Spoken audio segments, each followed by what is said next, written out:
one thing that my mom always says and has definitely stayed with me through life is that it will all work out. So like all these, and I'm trying to remind myself of that as I'm approaching graduation from college as well. But just remembering, like I said, nothing is that serious. You know, if you end up at a school that you don't like, you can transfer. If you choose a major that you don't like, you switch your major. If you realize that college isn't for you, you can leave and you can start a career that you're interested in. Like, I think that that's something young people really need to hear, and parents with young people could also relay to their kids. Hello, and welcome back to Life's Next Lesson Plan podcast, where I continue to pave my post-education path after 3 decades as an English teacher. On today's episode, I'm chatting with my former journalism student and current college senior, Hannah Kennedy, who shares stories about studying abroad in Australia, as well as her advice for planning a post-high school or post-college path, and how to start a travel blog. So with that said, let's get to today's guest.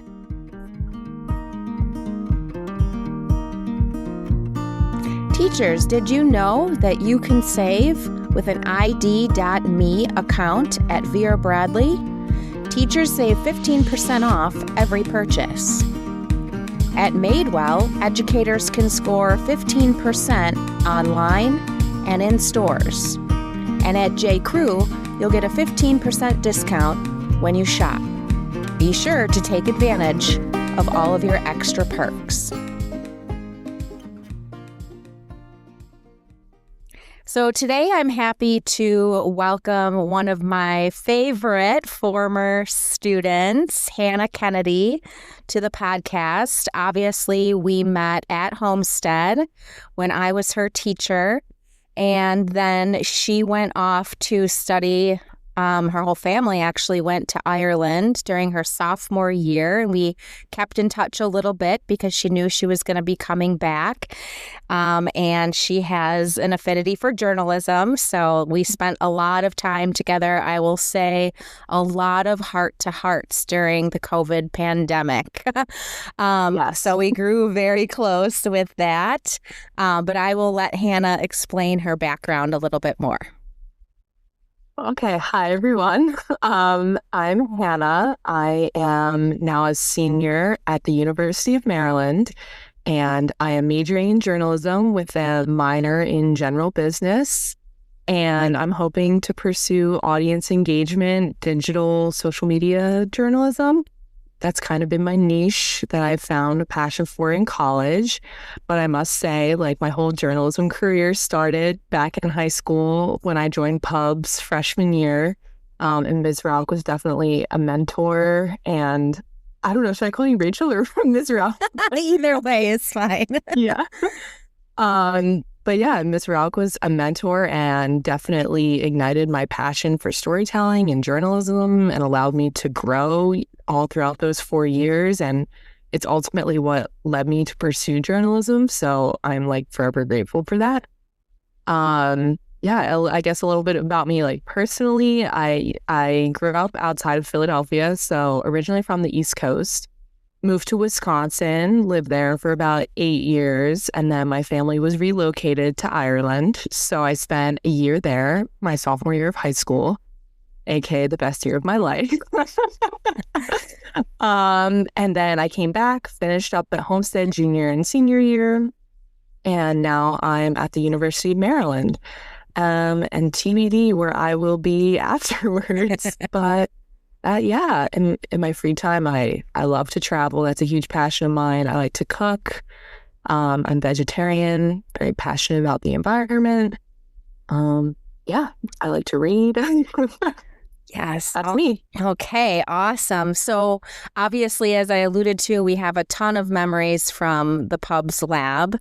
And I'm wondering if you could share with us either a memorable high school moment, either from pubs or not, just something you remember from high school. Yeah, I mean, pubs, I feel like was my high school experience. I spent so much time in, is it 401? 405. 405. I spent so much time in that room. So I would say like most of my fondest memories from high school are there, just, with other students, yeah, like the girls just hanging out, or we would play games. We would always, do fun stuff around the holidays. But then I would spend like my lunch breaks and my study halls and everything in there as well. So obviously, like you said earlier, we got really, really close. So yeah, I would just say as a whole, pubs was just such a positive experience for me in high school. And when I think back on high school, it's definitely, crunching at the deadlines to finish yearbooks for writing articles and getting to interview cool people. I will say, like, the one thing that I remember really stuck out to me is when we shut down during COVID and I got that article out like the day after about like the lockdown rules and how school would be virtual and stuff. And it was like the community hadn't really heard anything from the schools, and I was kind of the first to like put that out there. So that was like my like proudest moment, I guess, maybe. I remember I had been, watching the news and listening, and I think I remember before any of us. I was telling you guys, and you guys all looked at me like I was crazy. You're like, what? Shut down school? I was like, well, that's what the news is saying. And you guys were all like, no, you don't know what you're talking about. And I was like, okay, don't believe the journalism teacher. Yes. You wouldn't let us like near your desk, guys. Like beginning of March 2020, you were like, everybody's getting sick, stay away. We're not gonna be in school next week, just you wait. And we're all like, no, she's crazy. Hyperjournalism germaphobe here. Yes. Yeah. But little did we know. I didn't go for any of us. I remember too, one of my memories from you that sticks out is when I can't remember what the topic was now, while you were sitting on that school board meeting Zoom. Was that about COVID? I think it was. Oh, it definitely was, I'd say. And you and your mom were sitting on the Zoom, the school board meeting. And you were like, that was eye-opening. Yeah, and it was like a 3-hour meeting. And I was in my like kitchen or my sitting room with my mom, and we were just like bug-eyed at the craziness. You got kind of a real-world taste of what a journalist does. Yeah, definitely. That's awesome. Yeah. So I remember having a lot of chats in the pubs lab about just life, and then how you were going to plan your life after high school. So can you share with anybody who's kind of at that stage in their life how you went about planning what you were going to do post high school?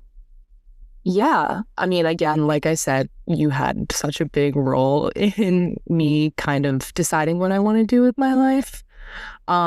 So yeah, when I was younger, I was always a very creative kid. I love to read. I love to write. I like to, make movies on Video Star. So I always knew that I was going to do something with storytelling or creativity. I was never like a math or a science person.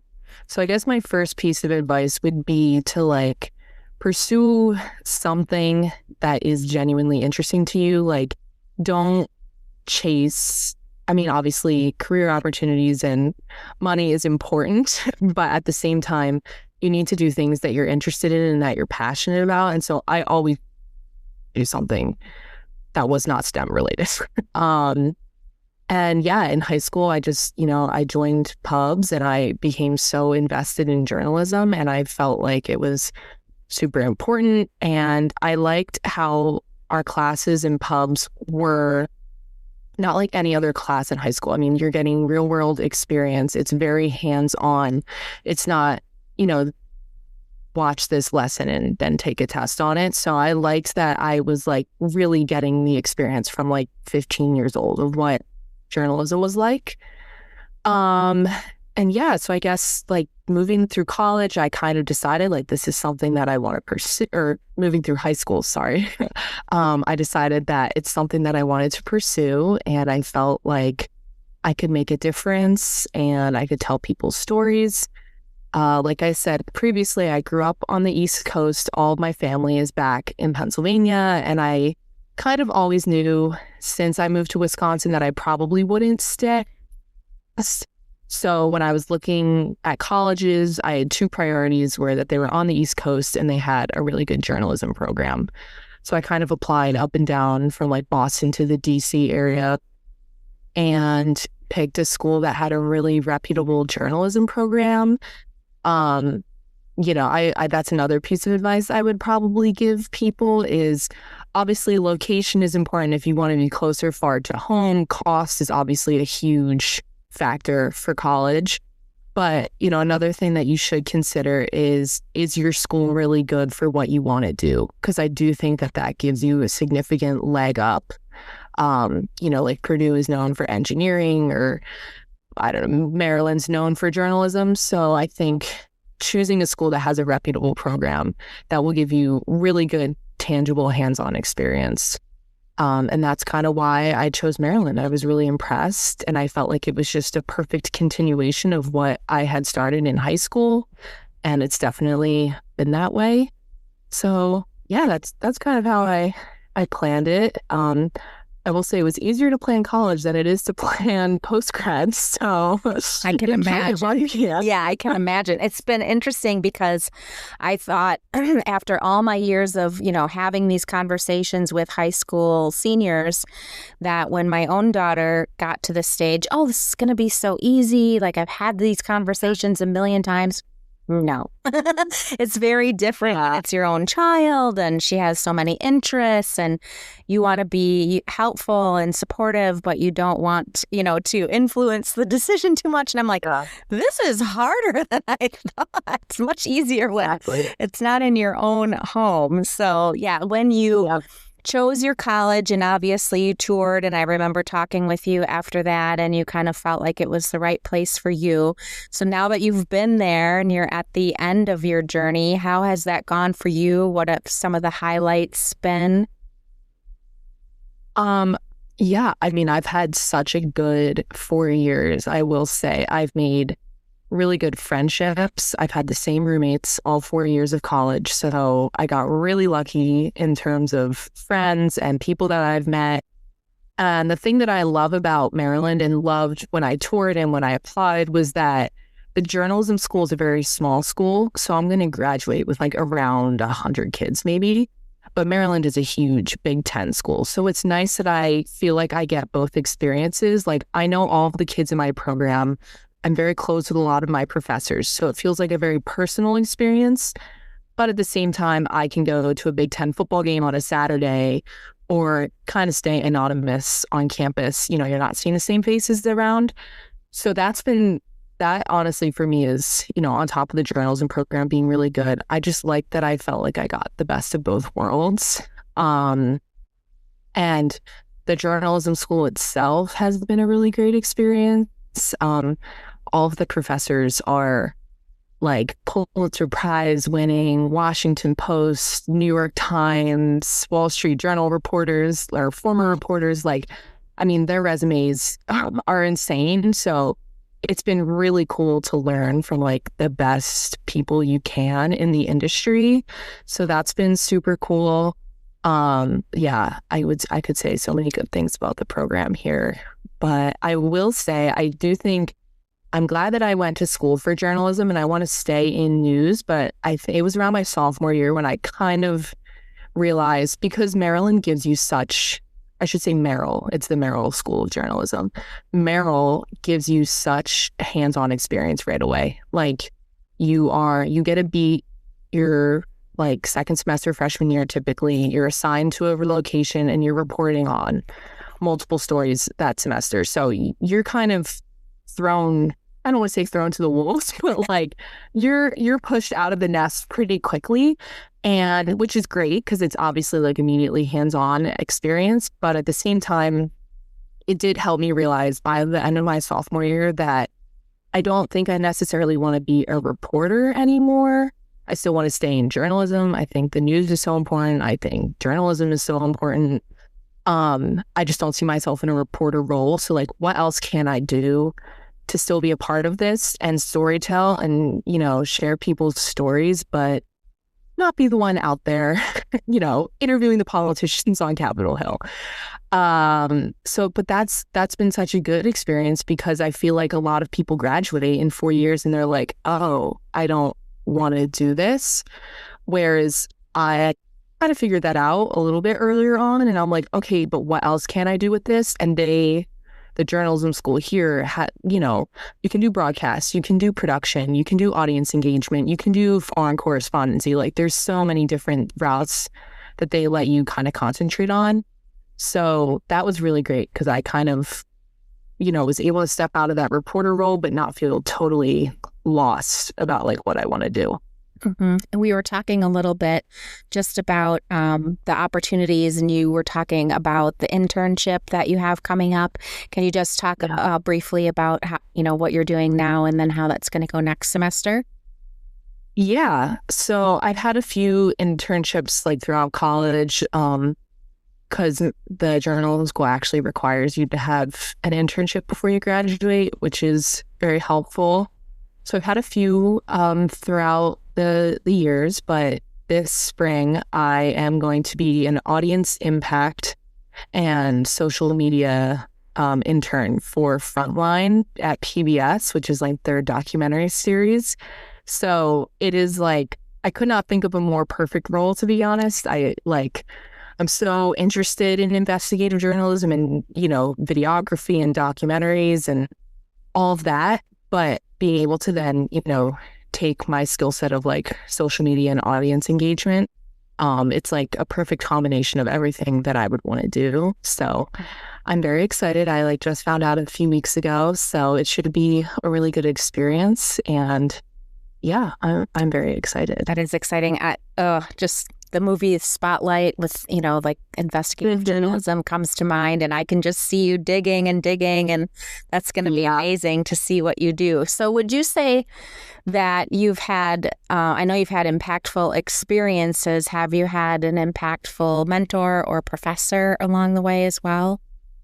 Yeah, honestly, I have not had a bad professor here, I must say, like across the board, journalism or not. My professors have been overall really great.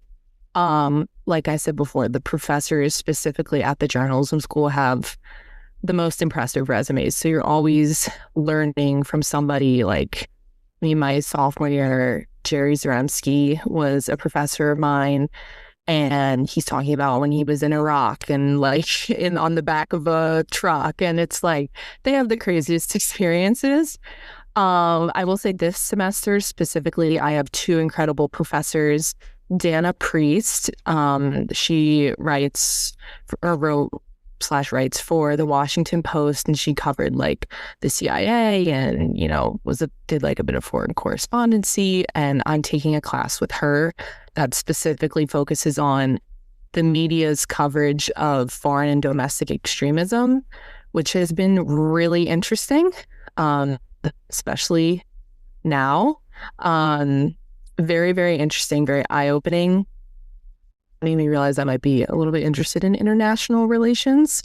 So she's been super cool. And then I'm currently doing my capstone, which is like required in the journalism school, in audience engagement. And my editor / professor, her name is Stacy Decker. She has been so wonderful. And it's like so nice when you can resonate with somebody. Like a lot of my professors, like I said, they're super high achieving. They have this super impressive resume. And Stacy is obviously very impressive and like has a ton of experience as well. But like to us, she's like, you don't have to be the reporter that's on 60 Minutes, your face everywhere. Like she's like, she got involved in journalism like I did, and then decided to go in to social media and the digital on the back end. And it was just so nice seeing somebody that kind of took the same path that I want to take. So she's been such a good mentor to have. She's been so helpful. She's definitely it's been a highlight of my semester for sure with her. Wow, that's really cool that they have such amazing real world experience as well. Yeah. Oh, it's fascinating. Yeah. So how has that played into then the goals that you have for yourself post college? Yeah. I mean, I don't have a set path. I could see myself going a couple of different ways when I graduate. Like I said, I'm kind of, since taking this class, becoming a little bit more interested in international relations. So maybe I could see myself maybe pursuing something post-grad with that, or still staying in journalism and working in audience engagement and doing social strategy for a newsroom would be really interesting. Not sure where I'll end up, but yeah, I guess my like broader goal would just to make sure that whatever I'm doing is something that I genuinely want to be doing. Like, I think your first little podcast episode, that was the first one that got released, you were saying something of like, doing what you want to do, not what you feel like you have to do. And I feel like, especially with graduating college, there's a lot of pressure around doing what's expected of you or what might be the most successful or high achieving.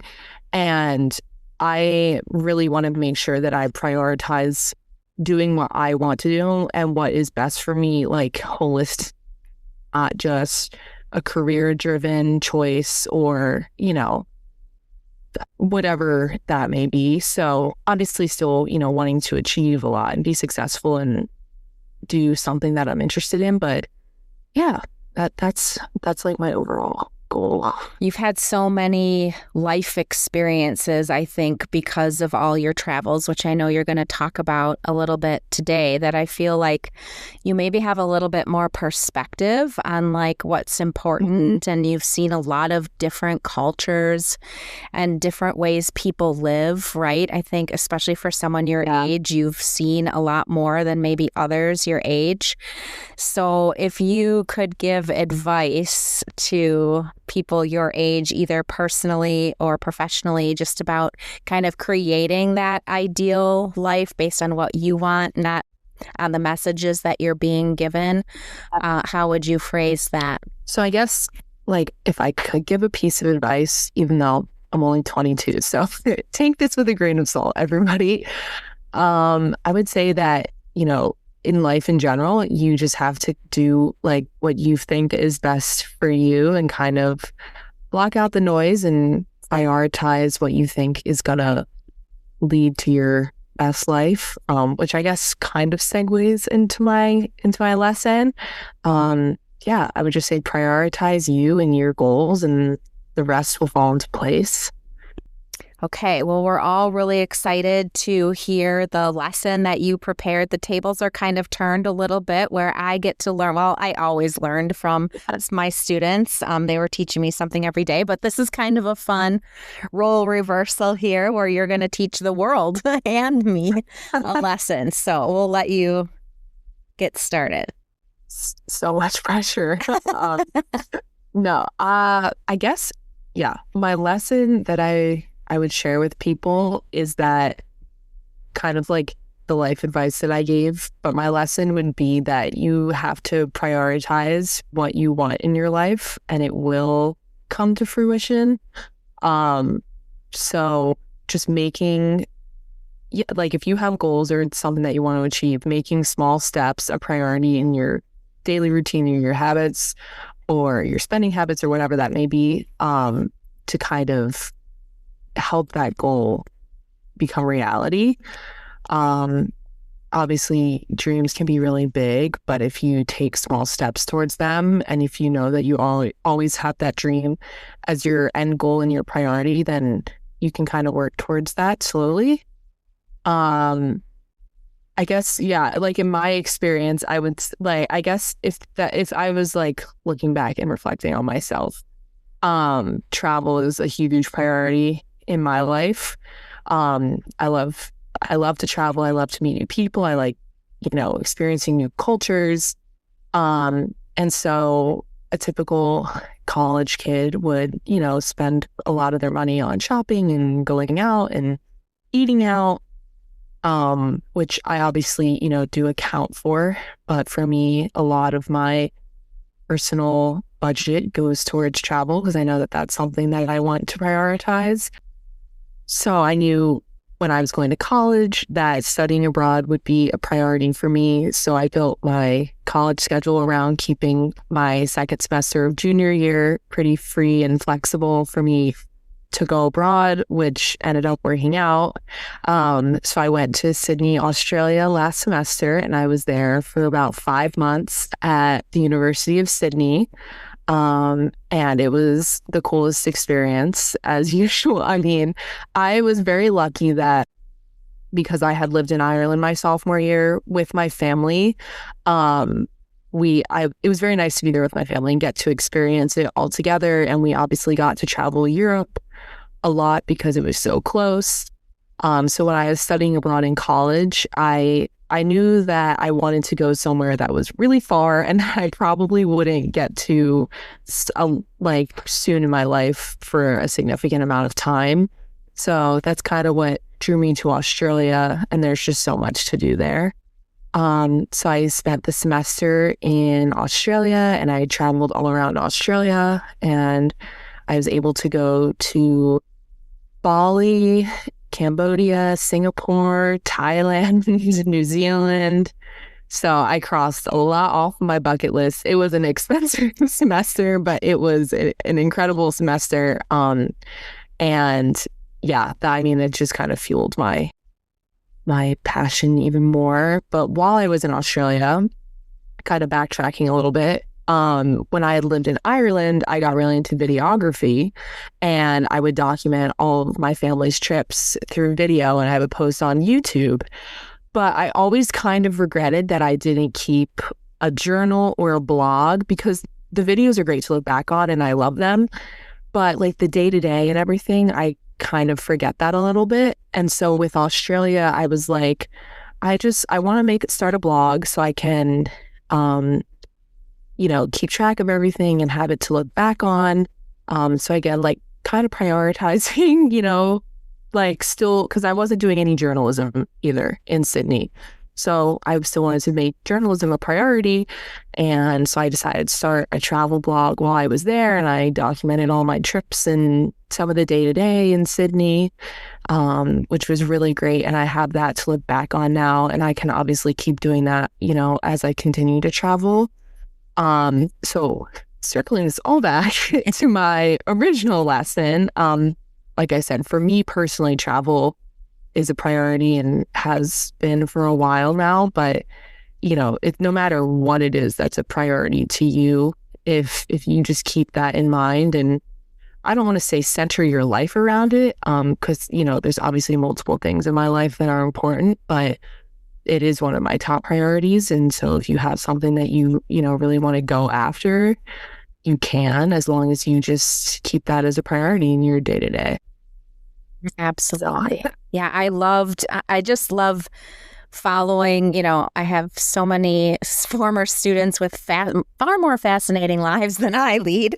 And when they document it, it's so fun to watch. And it's neat too, because it's a form of journalism. In a way, you're using your journalism skills. And I remember when we were emailing when you were in Ireland, and you came back and you were like, yeah, I have all these videos. Like I was trying to do some journalism while I was there. And I was like, oh my gosh, this is like a 15, 16-year-old girl, like doing this on her own. And that was super impressive. So, with your action steps for the audience, you might have some of your own action steps, but I'm hoping that maybe as part of them too, you can just sort of talk them through what you learned about blogging. And like, I'm sure you got some feedback from people on what they like to see, and then just a little bit about how you went setting that up, and then any other tips or action steps that you have for the audience. And then I will definitely put a link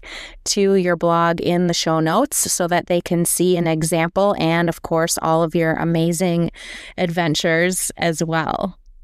Thank you. Yeah, I will say the blog has been on pause a little bit my fall semester of college, because I haven't really been going anywhere, but it will start back up because I have some exciting trips coming up over winter break. So there will definitely be some content on there.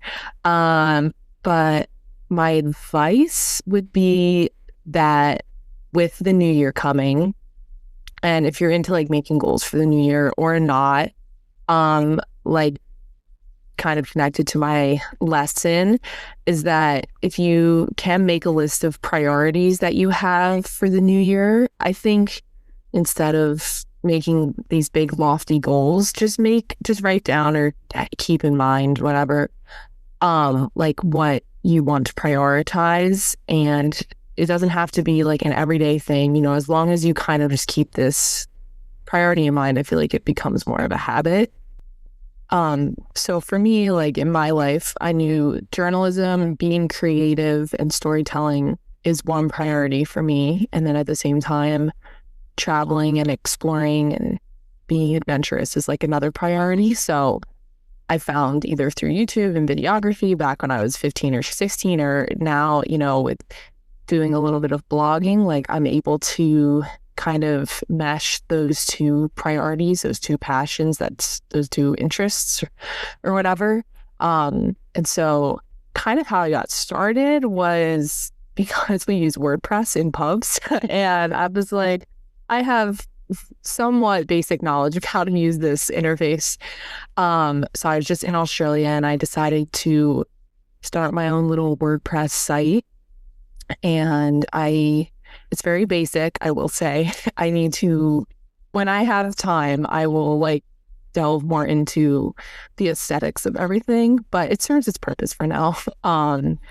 And I guess I didn't start it with like any intention of like gaining a following, and I by no means like have a big following. It was more so just so I can document what I'm doing. I have it to look back on, and my grandmothers who live in Pennsylvania can also check in on me and know that I'm doing fine in Australia and what's going on in my life, because they don't use social media. So that was the premise behind it.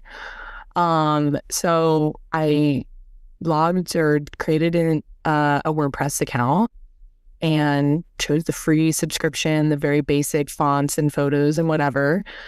And that's kind of how I got started. I just have a headline, I write the body, I throw some photos in there. It could definitely be more high tech. But for now, like I said, it served its purpose, and I think it's cute, and it's something that I have that I can look back on. And I also want to give people advice too, like I kind of tailored it to obviously a college-aged, on a budget kind of person who's traveling.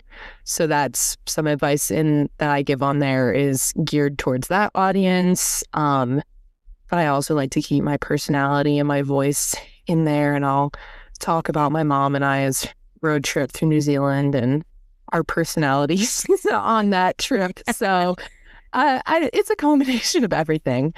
But yeah, that's like an example of something that I prioritize and something that I really wanted to do. And I think like same with this podcast that you're doing, I think we're both creative people and these are different outlets that we've discovered. And I think if it's something that you might have a slight interest in, like why not do it? And like I said before, it's not necessarily, you shouldn't be doing what people expect of you or what you think people expect of you. You should be doing what you think or know is best for you. And like, if my travel blog is kind of bad, like it's fine. Like it's fun for me. And, I think if you go into it with the intention of just kind of having fun and being creative with it, and this is with anything in life, like it doesn't necessarily have to be a podcast or a travel blog, but any endeavor that you have in life, I think if you realize that it's not that serious, you'll just enjoy it more. So that would be a little bit more advice, or I guess the action that you could take in the new year is just to go forth with your priorities and not let outside opinions affect what you want to do. And just remember that it's all not that deep and not that serious. And if you make a mistake or you mess up, it is what it is and life will go on. I love that you say that, because the teacher who I took this podcast course from to start the podcast said, you just have to sometimes release things messy. And I was like, the recovering perfectionist in me at first was like, but then I remembered all the journalistic work that we had done on deadline. And if you're not comfortable releasing something before it's 100% perfect, you'll never finish a yearbook for sure. Yes. And so I thought, okay, I can do this. Like, I will hear the mistakes and see the mistakes just like we did back in the old days in the pubs lab, right? But it's okay. Yeah. You're doing meaningful work and you are enjoying your experiences and I'm enjoying the work that I'm doing in our creative capacities here.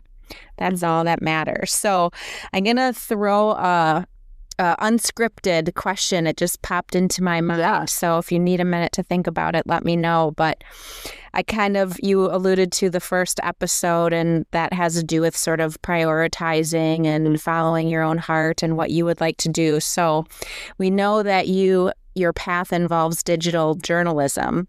Is there if you could absolutely, be granted a wish for your dream job related to that, have you thought about what that might look like? Yeah, I mean, I have a bunch of dream jobs, to be honest, but right now, I guess my dream job would be working for like a travel publication like Condé Nast or Lonely Planet or National Geographic, something like that would be like dream goal.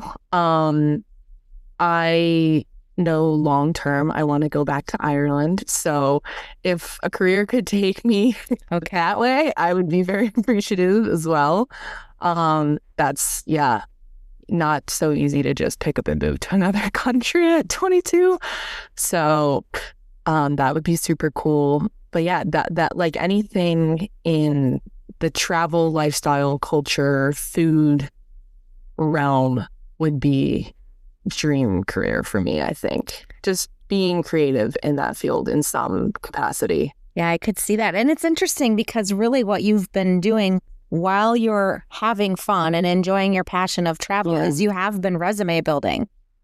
Yeah, right? Like a little bit. Yeah, if you want to be comfortable in new experiences and you want your career to involve travel, you have to travel, right? Like, and so you've been building your skills along with having fun and getting yourself paving that path to your next step. And I'm just always so proud of you and so honored that you could join me for this today. I will, as I said, I'll put your link to your travel blog at the bottom. And then maybe if you're comfortable, we can drop your LinkedIn or something in case there's someone from National Geographic who happens to listen to this and wants to reach out to you.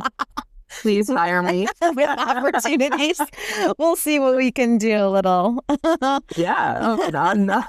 I am not against networking at this age or the stage of my life. So everyone I appreciate your time today. And even just obviously for people your age who are going through this, I think it would be really helpful. But as I mentioned earlier, too, as a mom who's trying to guide someone through making big life decisions, right? At kind of a young age, at 17. I think parents will appreciate, too, some of your insights just from a student's perspective on how to approach that situation. So thank you so much for being here today, Hannah. Yeah, of course. One more thing, because you kind of just triggered something for me. You're talking about parents and your daughter making a big life decision, or people in general. One thing that my mom always says and has definitely stayed with me through life is that it will all work out. So like all these, and I'm trying to remind myself of that as I'm approaching graduation from college as well. But just remembering, like I said, nothing is that serious. If you end up at a school that you don't like, you can transfer. If you choose a major that you don't like, you switch your major. If you realize that college isn't for you, you can leave and you can start a career that you're interested in. Like, I think that that's something young people really need to hear, and parents with young people could also relay to their kids. I guess I've just learned that like what seems like a big deal in the moment is never really that big of a deal, and nothing is permanent. So I love that. Just be spouting wisdom at this point, but I love that advice, because after a year and year and year of, listening to the college decisions and all the debates we had about the college map, and the pressure to where your name goes on that college map, I think it all goes back to the pressures from society versus being comfortable with your own decision. So shout out to Mom for that great advice. Yeah. Glad that we were able. Moms will always give you the best advice. That's another. They do know best. Whether you agree in the moment or not, right? Yeah. All right. Awesome. So great to have you, Hannah. Thank you so much. Yeah, thank you so much. I'm so excited. Thank you for tuning in for inspiration on starting your next adventure, or guiding someone through a big decision, or taking a step toward a dream you've always wanted to pursue. Next week, I will be back with a new lesson and more takeaways to apply to your classroom or to your life. If you'd like to subscribe to our email newsletter for special offers, send us an email at nextlessonplan@gmail.com. This month, I'm giving away an Amazon gift card to a lucky winner on our email list. And as a special thank you for listening, don't forget to click on the link in the show notes for a guide on how to start a travel blog using WordPress. In the meantime, please be sure to follow us at Life's Next Lesson Plan on Instagram and Facebook, as well as on Apple Podcasts and Spotify. If you know someone you think might be a great guest for the pod, or you have a topic you'd like to know more about, feel free to share your ideas with us.